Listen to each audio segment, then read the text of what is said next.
Hi friends, ఈరోజు నేను ఆనపకాయ బీరకాయ పచ్చడి చేయబోతున్నాను. దీనికి కావాల్సిన పదార్థాలు ఆనపకాయ, ఫుల్ సైజ్ ఆనపకాయ ఒకటి, 2 బీరకాయలు 2, అండ్ పలుకులు గుప్పెడు, 2 స్పూన్స్ జీలకర్ర, కారంకి మనకు కావాల్సినంత ఎండుమిర్చి తీసుకోవాలి. అల్లం ఎల్లుల్లిపాయ పేస్ట్ అయినా లేదా విడిగా అల్లం ఆర్ ఎల్లుల్లిపాయలు విడిగా ఉన్నా పర్వాలేదు. నా దగ్గర పేస్ట్ రెడీగా ఉంది కాబట్టి పెట్టుకున్నాను. ఫస్ట్ కళాయిలోని 2 స్పూన్స్ ఆయిల్ వేయాలి. ఆయిల్ వేసాక చిన్న వేడెక్కాక ఈ తాలింపు దినుసులు వేయాలి.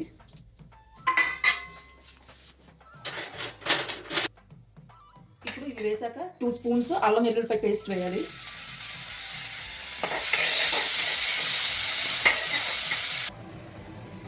ఇలా కొంచెం వేగాక ఆనపకాయ అండ్ బీరకాయలు వేసేసుకోవాలి.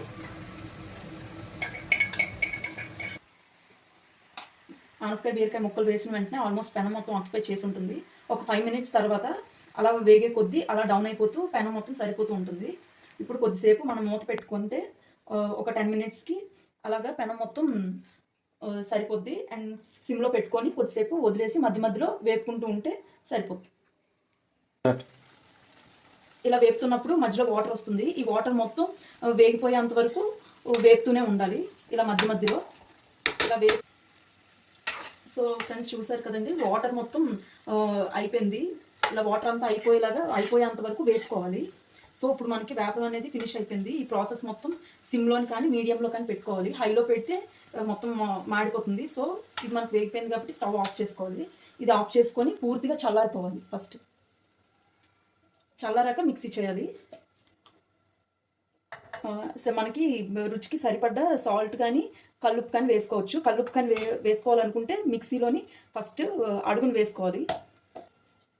మనం ఇలా ప్లేట్లో వేసుకుంటే 5 మినిట్స్లో చల్లారిపోద్ది ఫ్యాన్ కింద పెట్టుకుంటే.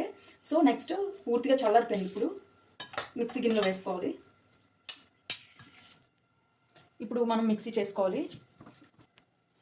ఓకే, మనం వేపేసుకున్నదంతా నైట్ వేపుకొని మార్నింగ్ మిక్సీ చేసుకుంటే బెస్ట్. ఎందుకంటే ఫ్రిడ్జ్లో పెట్టుకోవాలి.